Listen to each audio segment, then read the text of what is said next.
তাড়াতাড়ি করে কাজটা ভেঙে গয়নাটা নিয়ে পালাই। হ্যালো অল পুলিশ, তাড়াতাড়ি করে সবাই বেরিয়ে পড়ো, আমাদেরকে গয়না চোরটাকে ধরতেই হবে। আমার জন্য তুমি কেন যাবে? চিন্তা করো না, আমি খুব তাড়াতাড়ি ফিরে আসবো। এটা তাড়াতাড়ি বস, গাড়িতে গয়না চুরি করা, তাই না? আমার জন্য আমার স্বামীকে ধরে নিয়ে গেল পুলিশ। গহনা চোরকে 6 মাসের জেল দেওয়া হলো। 6 মাসের জেল? আমার স্বামী তো থানায়, আমি তো একদম একা হয়ে গেলাম। এই এইদিকে দেখো, আমার কাছে তো অনেক টাকা, চলো আমার সাথে। আচ্ছা ঠিক আছে, চলো তবে। আমাদের জেলের নতুন আসামি, ধরো এটাকে, সবাই মিলে পিটাও। জেলে তো আমার খুব কষ্ট হচ্ছে।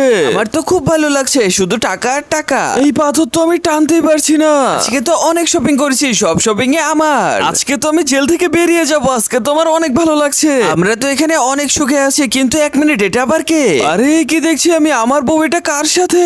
তোমার বউ কারোর সাথে না, তোমার বউ তো তোমার সাথে। এই দেখো, তোমার একটা ছোট্ট বাবা হয়েছে। ওরা তো সুখেই রবে, কিন্তু আমার কি হবে? বন্ধুরা, আমি 2 দিন ধরে খাবার না খেয়ে আছি। প্লিজ তোমরা সবাই ভিডিওতে লাইক দিয়ে চ্যানেলটি সাবস্ক্রাইব করে দাও, যাতে আমি খাবার পেয়ে যাই।